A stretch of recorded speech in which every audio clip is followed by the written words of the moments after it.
Salam alaikum wa rahmatullahi wa barakatuh. Mes chers frères et sœurs en humanité, ce message est pour les professeurs, les imams, particulièrement, Inch'Allah. Et l'ensemble de la communauté également, parce que c'est lié de toute manière. Inch'Allah.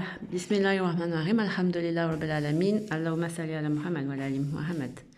Donc déjà dans un premier temps, je tenais à féliciter l'ensemble de la communauté à l'islam qui se réveille progressivement. C'est très bien, masha'Allah, alhamdulillah rabbil alamin. Nous remercions Allah, louange à Allah pour tout ça. Alors nous avons toujours des marges de progression, on ne sera jamais parfait, mais donc c'est la raison pour laquelle nous essayons de toujours comprendre ce qui ne va pas pour travailler dessus. Alors, je vais juste parler donc de la mosquée. Et c'est un exemple pratique qui nous illustre un petit peu notre état d'esprit, un peu fermé, braqué, rigouriste. Alors que c'est vrai comme je le dis toujours dans les messages, il y a le cœur, il faut travailler le cœur. Donc c'est la générosité, la gentillesse, la disponibilité, le service, l'entraide, l'amour, l'union, la fraternité, la flexibilité, la souplesse, l'entente, le compromis, dans le sens, pas dans le sens des compromis des péchés, non, un compromis dans le sens où on va essayer de trouver des alternatives, des solutions pratiques et responsables pour tous. Inch'Allah, amin. Donc je vais dans le cœur du sujet. Il y a maintenant 3 ans, je pense, ou 2 ans, j'étais donc rentrée dans l'islam, entre guillemets, parce que je suis née de naissance islam, hein, mais c'est dans le sens pratique. Je suis rentrée dans la pratique de l'islam beaucoup plus intensive et sérieuse. Et donc, du coup, j'avais cette envie de fréquenter les mosquées afin de me rapprocher davantage des frères et des sœurs. Et surtout des sœurs, parce que quand on va à la mosquée, on fréquente les sœurs. Et donc, de me rapprocher de ma communauté islam. Davantage, Inch'Allah, j'étais dans cette optique-là. Alors, comme je suis maman célibataire et que j'avais pas envie d'alourdir mes parents pour charger, s'occuper des enfants, tout ça, vous voyez, c'est pas facile parce que normalement la femme, elle doit quand même être tenir son foyer, etc., etc. Donc dans les mœurs, c'est pas évident de se dire voilà, pour une fois, je sors un peu, rencontrer du monde, me faire un peu plaisir entre guillemets, me libérer, me détendre, participer dans la vie sociale pour que je me sente quelqu'un qui existe dans la vie, vous voyez.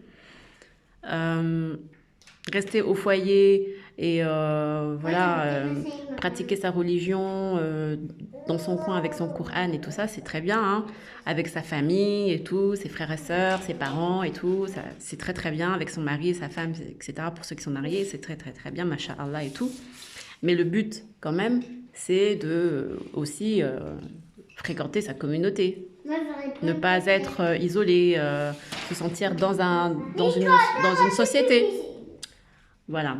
Et le meilleur endroit, c'est surtout en France, parce qu'on n'a pas de réelle jonction entre nous, si ce n'est que la mosquée, qui est le symbole de la rencontre entre nous. Et c'est parfois très très mal vu, même au sein même des familles, quand une femme va à la mosquée, pourquoi tu y vas, nanani patati tatata tatata. Et c'est dommage de penser comme ça aussi. Parce que oui, certes, c'est meilleur de faire ses prières à la maison qu'à la mosquée, mais quand une femme décide d'aller à la mosquée, c'est parce qu'elle ressent le besoin aussi d'autre chose, de se sentir dans un processus. de socialisation, de sociabilité, d'approche, d'entraide, d'union, de fraternité et d'apport aussi d'elle, de sa voix, etc. Et de rapprochement. Voilà. Donc il faut pas le rejeter cet état d'esprit parce que c'est un état d'esprit quand même qui rapproche les gens. Enfin, voilà. Et donc, si nous... alors, je vous explique mon truc, c'est que j'ai ramené du coup mes enfants et je crois que... Non, j'en ai ramené qu'un parce que j'en avais qu'un à cette époque, il me semble. Et donc, il pleurait parce que, vous savez, quand le papa il va avec les enfants, c'est toujours mieux. Mais quand vous n'avez pas de papa, bah, c'est la maman, elle ramène. Et si c'est la maman, bah, le bébé il fait plus de caprices que quand c'est le papa. Et surtout quand tu es dans un endroit comme ça, la mosquée c'est un peu impressionnant, on voit tout le monde, on connaît pas, il y a du monde, c'est un peu claustrophobie, même pour un adulte, ça fait un peu peur, je sais pas pourquoi d'ailleurs, mais c'est même un nouveau converti, il arrive, moi, ça fait toujours impressionnant, surtout s'il connaît personne et tout, je sais pas, il y a une ambiance toujours un peu pesante. C'est dommage parce que au contraire, ça devrait pas être pesant, mais je sais pas, c'est comme ça. D'ailleurs, ça, c'est des choses à améliorer. Pourquoi cette atmosphère-là? Je ne sais pas. C'est des choses à améliorer, Inch'Allah. Et d'ailleurs, donc, mon fils, je crois, il avait 2 ans ou 1 an, je sais plus. Oui, maintenant, mais à l'époque. Et donc, du coup, J'avais 3 ans. non, 1 an ou 2. Et donc, il a pris peur. Pourtant, j'avais revu des anciennes amies que j'avais de ma communauté, que je connaissais. Mais bon, les enfants, il faut quand même, pour qu'ils s'habituent, il faut qu'ils connaissent tout le temps. Il faut qu'ils voient tout le temps la même personne tout le temps et que cette personne soit chaleureuse, qu'elle soit bienveillante, etc. Ça se fait pas comme ça. Je la vois 1 ou 2 fois et ça y est, l'enfant, il s'adapte. Non. Donc du coup, voilà, il faut comprendre que c'était comme si on l'avait mis pour la première fois à la crèche, il a pleuré, il a pleuré, il a pleuré, il a hurlé, etc. Donc ensuite, les femmes, elles étaient très très gentilles, elles ont essayé de le consoler, de le faire taire et tout ça, mais ça, voilà, ça n'a pas marché, il a pleuré quand même. Bon, moi j'étais embarrassée, c'était la première fois, je pensais pas qu'elle allait réagir de cette manière.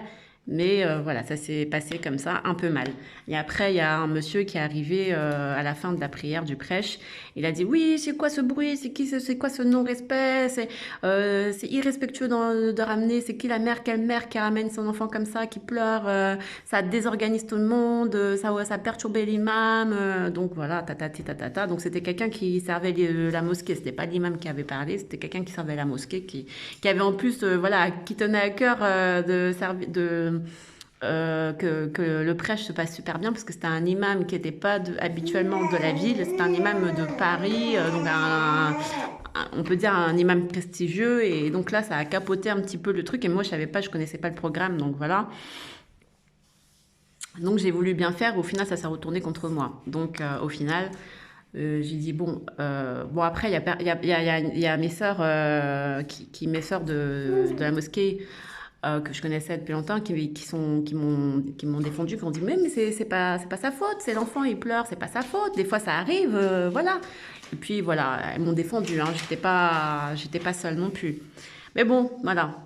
Je me suis dit, maintenant je suis maman célibataire, je vais pas non plus laisser les enfants mon enfant à mes parents et après faire la prière et tout ça, je me sentirais pas bien dans le sens où j'ai toujours l'habitude quand même de garder mes enfants et de pas trop alourdir la charge euh, auprès de mes parents, surtout que voilà, par respect, déjà je vivais chez eux, j'avais des problèmes énormes, voilà, je vous raconte pas, j'avais des problèmes financiers comme les endettements, mais voilà, mon ex-compagnon, voilà, ça allait pas du tout, donc à un moment donné, j'étais presque à la rue, enfin voilà, si j'avais pas eu mes parents, de toute façon j'étais à la rue. Donc voilà, je voulais pas non plus encore alourdir en leur demandant de faire un babysitting, etc.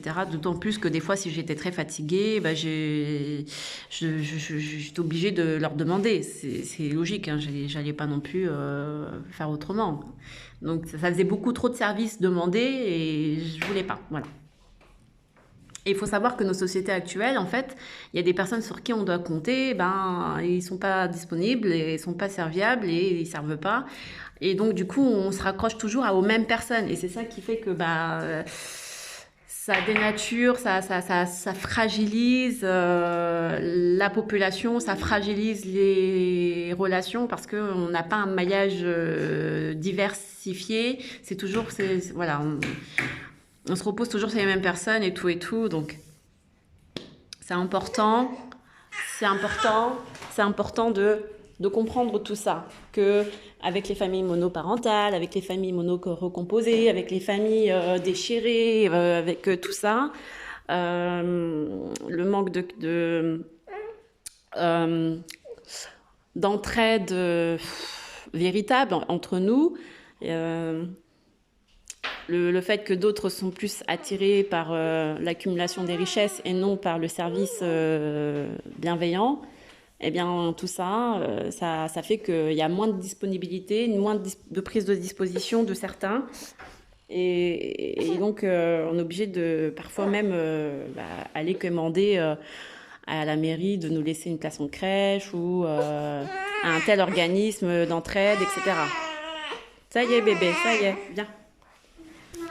Et donc après, ça fait que les crèches, elles sont overbookées, les écoles overbookées, les dames de service overbookées, et les dames de service, ce ne sont que nos mamans, nos frères et sœurs qui sont dedans. Donc au final, c'est un cercle, comme je disais, un cercle vicieux.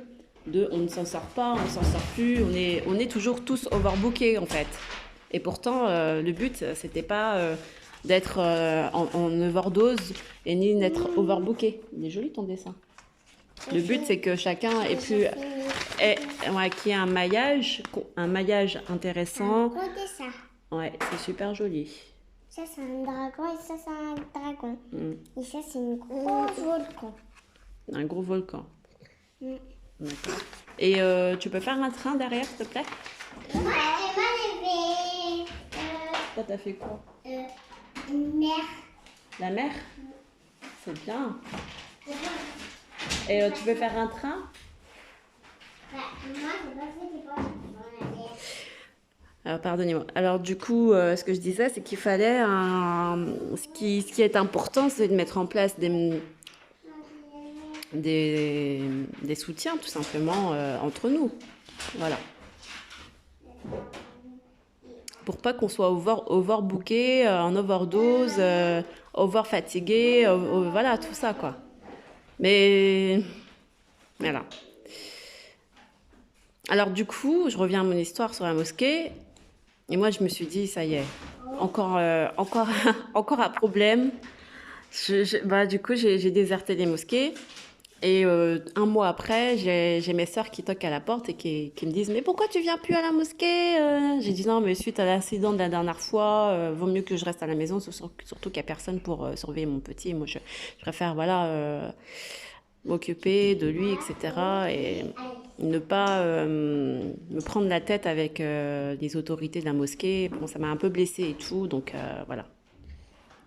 Ça m'a choquée parce que je me suis renseignée. Prophète Mohammed sallam, quand il faisait la prière avec son petit-fils ou sa petite-fille, qui était petite, en bas âge, et ben, il accélérait et voilà, il faisait vite son prêche. Il savait que quand un bébé pleurait, que ça fatiguait la maman, que c'était une lourde épreuve pour la maman, que c'était difficile pour la maman. Et donc, parce que lui-même, il en a fait l'expérience quand il portait ses petits-enfants en faisant le prêche. Donc, il sait très bien que c'est pas agréable d'entendre son enfant pleurer. Et nous, on le vit au quotidien tout seul quand on est dans la maison. Là, moi, je fais mes prières, par exemple, mes 5 prières. Bah, des fois, je me dis... Là, je peux pas parce que ça crie trop fort, les voisins vont péter un plomb, et moi-même, ça me perturbe, j'arrive pas à faire la prière correctement, ça me perturbe. Donc, vaut mieux que je donne le sein, vaut mieux que je leur donne à manger, voilà, parce que c'est l'heure de donner à manger que de faire la salade et que tout le monde ça soit le désordre, quoi. Voilà, il y a les priorités, et puis aussi l'instant où on n'est pas concentré, donc ça sert à rien, c'est pas profitable pour personne. Et après, c'est pas des excuses, mais la société dans laquelle on est, ne nous facilite pas, on ne se facilite pas. Et la société, c'est qui? C'est nous. Donc ça veut dire qu'on n'a pas encore cette intelligence. Oui, on n'a pas encore cette intelligence entre nous de comprendre quelles sont nos erreurs, qu'est-ce qu'on doit faire, qu'est-ce qu'on doit demander à notre Seigneur afin de remédier à tous ces problèmes-là. Mais voilà, quand on aura cette intelligence, c'est qu'on aura fait beaucoup de chemin. Mais pour faire beaucoup de chemin, on ne doit pas être seul. Voilà, tout seul, c'est pas possible. Ensemble, c'est possible. Et avec Allah, bien sûr. Donc, là où je veux en venir, c'est que j'entendais un imam dire, il y avait une question qui était posée, est-ce que je suis papa, est-ce que je peux emmener mon enfant de 7 ans à la mosquée pour le ramadan, voilà, pour qu'elle assiste ma petite fille de 7 ans. Donc c'était une fille, donc déjà elle est douce, 7 ans c'est l'âge, et papa, c'est toujours l'autorité qui rassure, et donc avec papa, faut pas pleurer, quoi, faut pas crier en général, vous voyez pas trop papa, avec papa c'est carré, quoi. Voilà. Et le imam, il a répondu, elle a 7 ans, c'est l'âge où 7 ans, on doit faire la prière. Enfin, on invite les enfants à faire la prière, à s'interroger sur Allah, etc. Donc, 7 ans, elle est assez un peu plus responsable pour ne pas pleurer, faire du bruit. Ce qui est détestable, c'est quand l'enfant est petit et qui comprend pas et qui fait du bruit et que dans la mosquée, ça hurle, etc. Ça, c'est détestable. Donc, c'est pas du tout, c'est pas bien, etc., etc. C'est comme ça qu'il a répondu l'imam. Et pour ma part, je pense que il aurait pu, enfin, ce qui est important, c'est de ne plus discriminer les gens, de ne plus les désociabiliser, que ça soit la femme, ne plus la désociabiliser, que ça soit l'enfant, ne plus le désociabiliser. Parce que la femme et l'enfant, vous désociabilisez ces deux-là, c'est que vous pourrissez votre société. Ce sont deux êtres, on va dire entre guillemets fragile entre guillemets, parce que c'est pas fragile, mais dans le sens c'est à chouchouter, quoi. Ah, c'est magnifique ton train, mon doudou, vraiment magnifique, machallah. Ouais, je suis contente, t'as très très bien fait, très très bien fait. C'est bon, je peux faire une pause. Ouais, tu peux faire une pause, tu peux même aller jouer dans ta chaîne de jeu. Je vais boire un petit peu d'eau. D'accord. Et donc, c'est très important de ne pas discriminer les gens, surtout les personnes, on va dire, dites fragiles. Et surtout, regardez la sourate 4, les femmes. Il y a les femmes, les orphelins, les enfants. Pourtant, elle s'appelle la sourate les femmes. Donc, ça veut dire que c'est une classe sociale, c'est un genre, c'est une typologie, un profil de personnes, en fait, dites fragiles et mises à l'écart, toujours mises à l'écart. Et ça, c'est des choses qu'il faut toujours travailler dans sa tête. Tu veux un cœur? Oui. Voilà. C'est Non, je veux mon train. un train? Alors, on fait comme ça.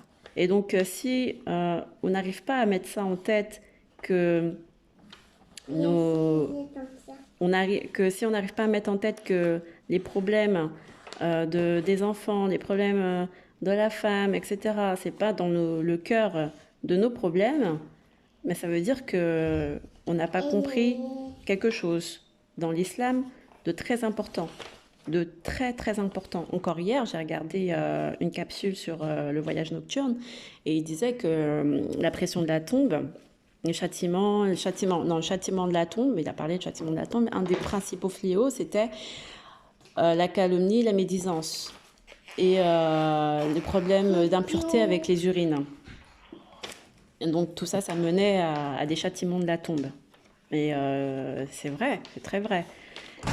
Et qu'Allah nous en préserve et qu'Allah nous fasse bénéficier d'un meilleur comportement et de délaisser les péchés et de nous pardonner, voilà, tous nos mauvais agissements, médisances, calomnies, etc.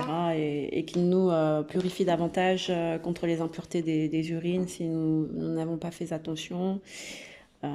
Qu'Allah nous guide vers le bon droit chemin et nous facilite la guidance. Inch'Allah, amin.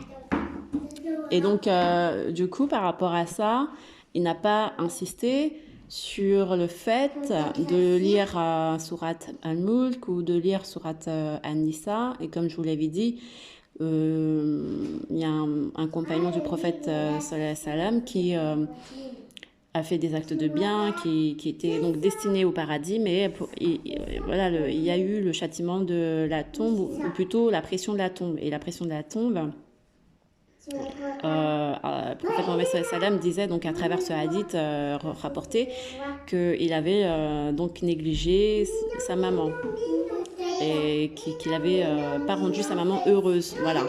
Donc tu vois, c'est toujours ce côté la mère, la femme, une classe un peu discriminée, mise de côté, délaissée, pas appuyée, pas regardée, pas chouchoutée, pas favorisée, voilà. Du garçon, on se calme. Et donc ça, moi je suis qu'un perroquet, hein, coin, je fais le coin, je fais le canard. Ça veut dire que je fais que le perroquet de ce que je ressens. Oui, bah on dit pas ça, fesse, non.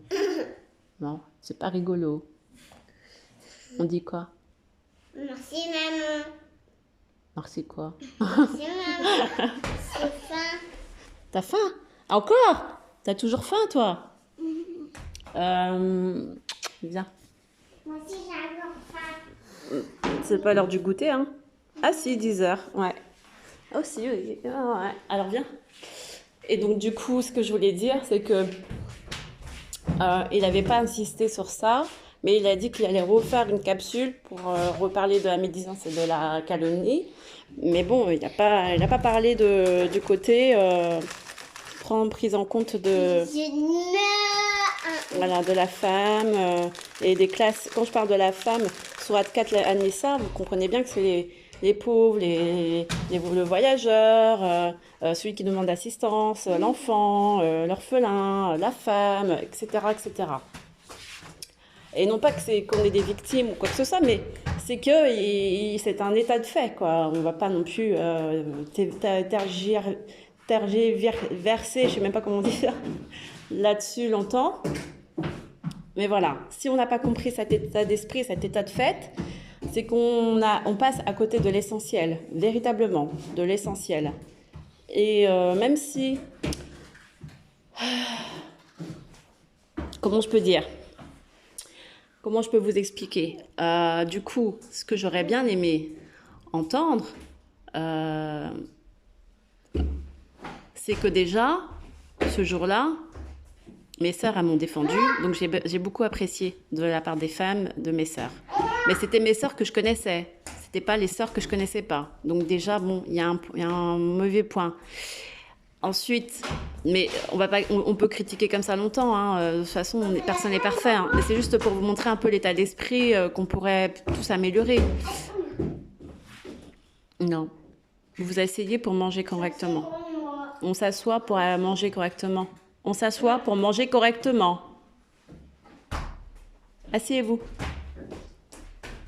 Voilà. Assis. Très bien. Je peux reprendre, c'est bon? Voilà. Donc, quand on exclut les enfants, les femmes, quand on exclut une certaine population, ça devient très, très problématique au niveau de l'ambiance sociale, sociétale. Et donc là, ce que j'aurais proposé, moi, ce que j'aurais eu envie d'entendre, c'est que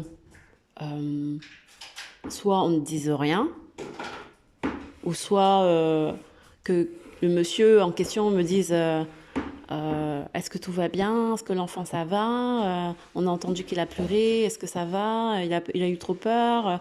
Est-ce que c'est sa première fois? Voilà, peut-être qu'avec le papa, ou... Puis après j'aurais expliqué que voilà, son papa ne souhaite pas rentrer dans l'islam, donc voilà, je m'occupe et je suis là pour instruire les enfants au nom de l'islam, au nom d'Allah, tout ça. On peut faire la taille, maman. Et après, dire que l'enfant peut-être est trop petit et qu'il faut attendre 7 ans, je suis pas d'accord, parce que l'enfant, il est, dès petit, il est dans l'imitation.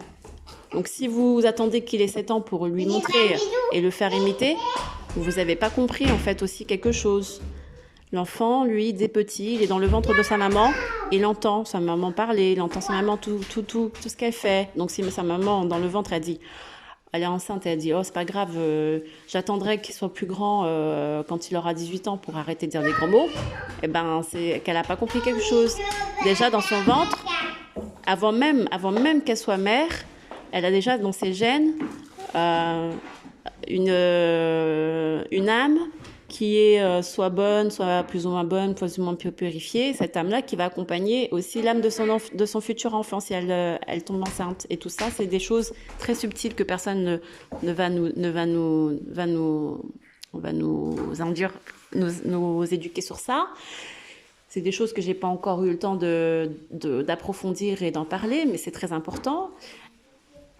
Et donc la maman, le papa, ou le futur maman, la future maman, le futur papa, doivent prendre conscience que s'il se construit pour lui, mais il se construit aussi pour son futur bébé, pour son futur, pour le futur de demain, voilà. Donc il doit prendre soin de toujours essayer de parfaire son comportement afin que le futur enfant bénéficie de cette bonté d'âme, voilà, de cette purification. Après, Inch'Allah, ça fait partie, bien sûr, des lois de la nature, mais il y a d'autres lois qui rentrent en compte et heureusement il y a la miséricorde d'Allah qui fait que même si on n'est pas bien, on n'a pas une bonne âme, etc., purifiée, etc., ça n'empêche pas que l'enfant a lui son propre destin, sa mission, ses efforts à faire aussi, à fournir pour devenir un adulte bon et purifié, etc., etc. On a compris. Mais il y a quand même cette base qui existe et qui n'est pas à négliger. Ça fait partie aussi de l'ADN. Et ça, c'est des choses qui se vérifient, qui sont prouvées. Donc, il ne faut pas attendre que l'enfant ait 7 ans pour l'imprégner dans cet univers si vous y êtes déjà. Et si vous avez cette conviction déjà de la bonne conduite. Pourquoi attendre? Pourquoi faire une sorte de laboratoire artificiel en disant non. Alors, le prophète Mohammed sallallahu alayhi wa sallam a dit à 7 ans, on l'invite. Ça veut dire qu'à 7 ans, il est capable de réaliser et de prendre conscience que la réalisation est importante. Mais avant ça, il est quand même, il sent l'odeur. Il sait que voilà, papa, maman, ils font la prière, papa, maman, ils font ça, papa, maman me récite, papa, maman m'invite à parler, papa, maman, voilà, me questionne. Mais ils n'ont pas de... Ils n'attendent rien de moi. Voilà, ils n'attendent rien. Et moi, j'écoute et je suis là. Je les suis, je les accompagne. Ça fait partie de mon quotidien, de la vie. Voilà, tout simplement. C'est ça, en fait. C'est ça, en fait. Et 7 ans, c'est là que les parents se disent, bon, je vais essayer de plus m'impliquer. Oui, ça prend du temps parce que c'est très important. Et je t'invite à aller faire tes jeux. Non, j'ai pas envie. T'as pas envie? Alors, prends ton gâteau.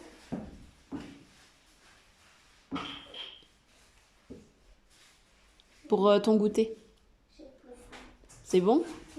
Et de l'eau, t'as pris de l'eau? Oui. Moi aussi. De l'eau? Tiens. Dernier gâteau, Momo. Parce que c'est pas bon. Après, tiens. C'est pas un petit peu. Bah tiens alors. Voilà. Donc à ne pas négliger. Ça veut dire quoi à pas négliger? À ne pas mettre de côté. Pourquoi pas de côté aussi? Ce sera plus tard. Ce sera... Inch'Allah. D'accord. Donc tu me laisses terminer pour que ce soit plus vite. Si tu veux bien, Inch'Allah. Oui. Voilà. Moïse, si tu manges, tu te calmes. Tu t'assois, sans bouger, sans sauter. C'est qui a dit ça, maman? De quoi? Hein? Hop, tiens Mika, hop. Ça y est. Chut. Allez, venez, on va dans la salle de jeu. Quoi? Pour faire un jeu. Tu vas faire un jeu avec nous? Moi, je vous regarde, parce que j'ai pas fini ma vidéo. Alors, pardonnez-moi. Donc, du coup, pour me suivre sur cette vidéo, ça va être très gymnastique. Voilà. Mais nous ne pouvons pas faire semblant d'avoir un monde clean, magnifique, nos salades bien faites, la perfection même et tout, si à côté, nous avons donc des enfants, des femmes qui sont blessées, qui ne sont pas prises en compte, qui ne sont pas aimées. Voilà, ça sert à rien au final. Donc même si dans la mosquée il y avait eu ce bruit, bah, c'était une occasion peut-être pour l'imam descendre de son minaret et d'aller chercher cet enfant qui pleure, le consoler ou faire une pause, je ne sais pas, mais quelque chose qui montre qu'il y a de la bienveillance tout autour de nous et qu'il y a une prise en compte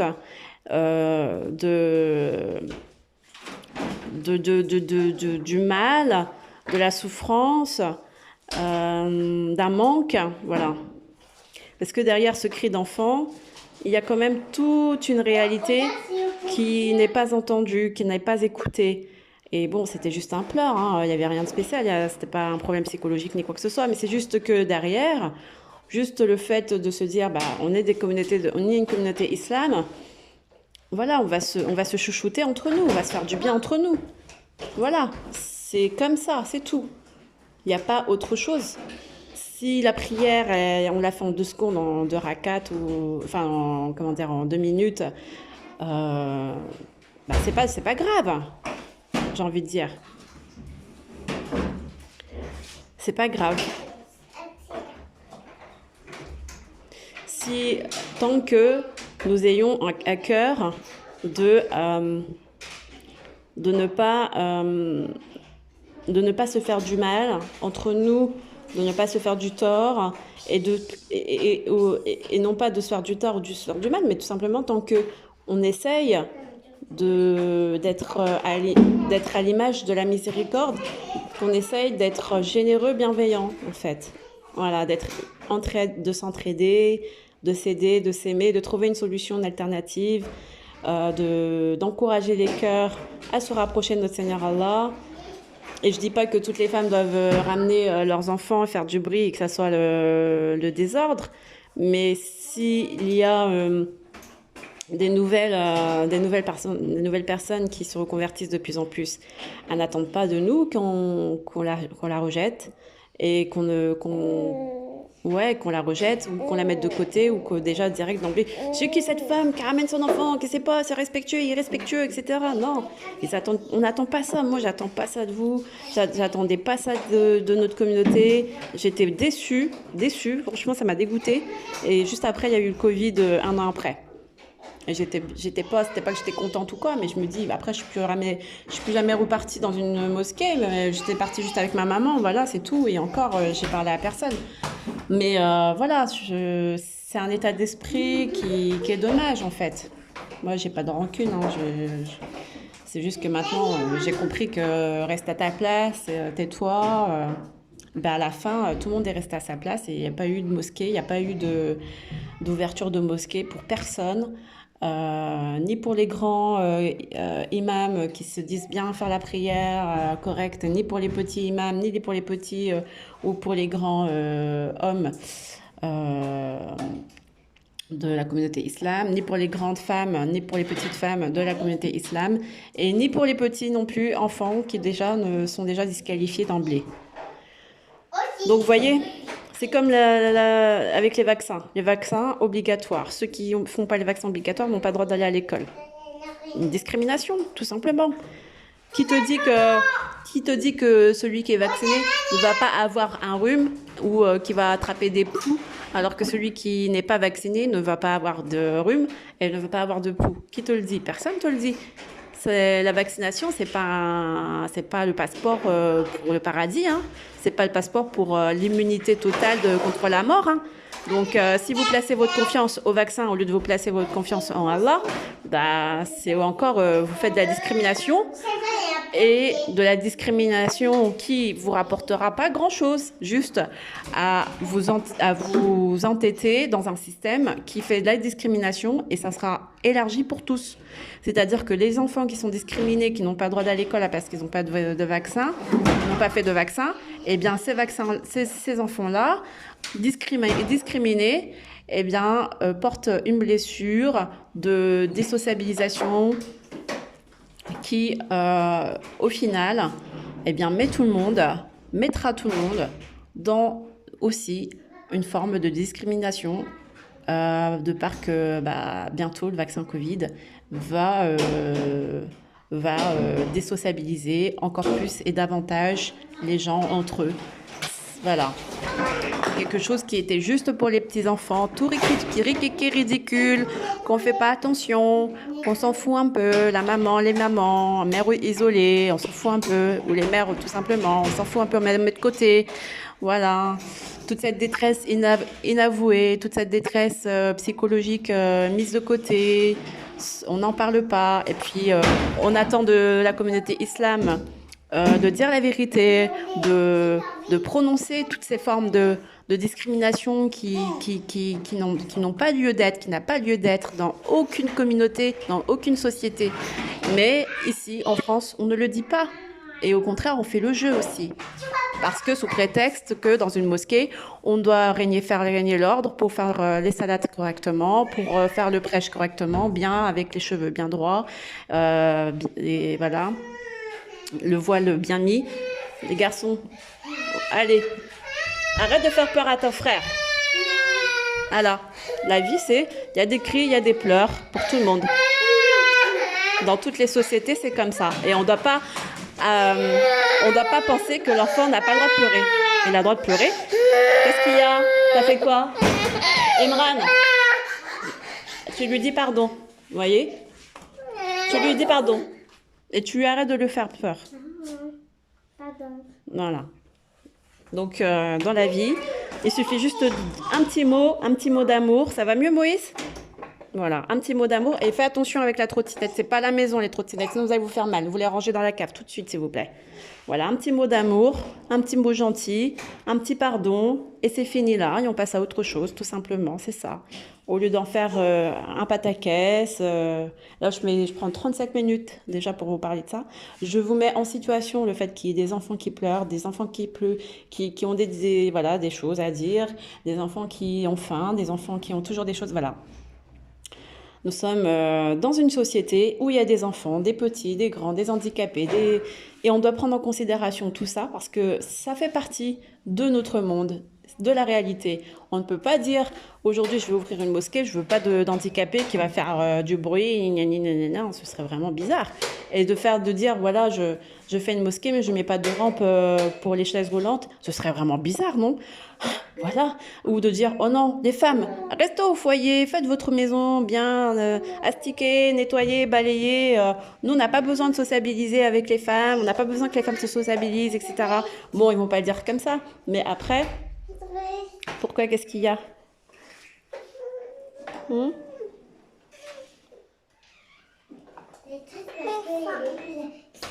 traits sur la corde tout noir. Ouais. Qu'est-ce qu'il y a, Dodo? Tu as encore faim? Ça va mieux? Ça fait mal? D'accord, viens. On va aller faire une balade. Voilà.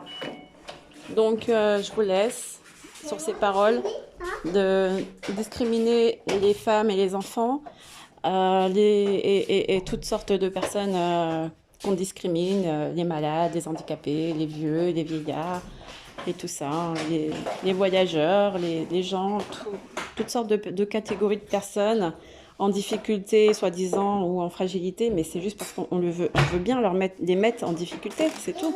Mais sinon, ils ne sont pas en difficulté. C'est juste qu'on veut bien les laisser en difficulté. Mais si tout le monde partait dans un état d'esprit que ces personnes-là s'ils sont comme ça, dans cette position-là, c'est que nous devons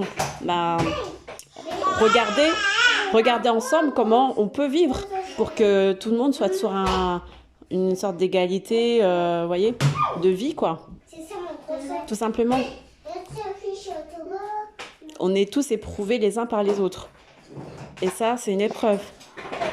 C'est une épreuve. C'est une épreuve à saisir. C'est une épreuve à découvrir. C'est une épreuve véritable à prendre en compte.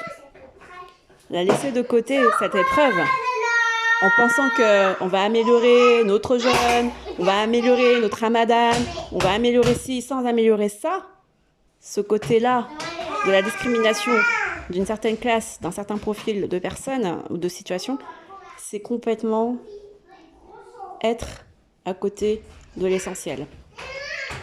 Alhamdulillah Rabbil Alamin, Allahumma salli ala Muhammad wa ala ali Muhammad. Prenez soin de vous et bon courage dans la réflexion, dans la méditation. Parce qu'il y a beaucoup de travail encore. Hein. Il y a beaucoup de travail encore. Et non, c'est pas détestable de prendre son enfant de bas âge, de l'entendre crier à la mosquée. Ce qui est détestable, c'est que derrière, il n'y a pas de solution facile. Voilà. Qu'il n'y a pas de prise en charge et qu'il n'y a pas et qu'il y a vraiment pas de bienveillance et qu'il y a toujours cette discrimination et cette facilité de pouvoir reprocher à l'autre alors que tout est... Voilà, c'est simple de dire une parole gentille, une bienveillance, un mot doux et on passe à autre chose. Voilà, c'est tout. On passe à autre chose et puis on essaye, si ça se généralise, on essaye de trouver des solutions globales, peut-être mettre... une pièce aussi pour les enfants, pourquoi pas, essayons d'être modernes. Il y a des coins où on a des enfants aussi, on a des enfants qui peuvent jouer entre eux dans une salle de mosquée avec des enfants, pourquoi pas, voilà. On fait des choses. Des dames qui se proposent, je sais pas moi, ou bien une salle à côté pour pouvoir se mettre la maman avec les enfants et une salle où on n'entendra rien du tout.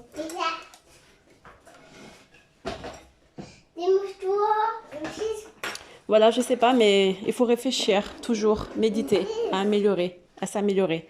C'est comme ça. Ne pas rester sur ces anciens, toujours... le Covid, ce côté Covid nous apporte toujours un nouveau souffle en nous disant, vous avez encore l'opportunité de réfléchir à faire mieux. Parce qu'il y a beaucoup de choses qui ne vont pas. Et c'est pour ça... Si on réfléchit dans ce sens, si on arrive à aller dans ce sens, si on arrive à comprendre, à découvrir nos faiblesses dans ce sens-là, vers ce sens-là, c'est que on se rapproche de la foi. Inch'Allah, amin. Qu'Allah nous accorde ça. Alhamdulillah, Rabbil Alamin, Allahumma salli ala Muhammad wa ala ali Muhammad. Bisous, salam.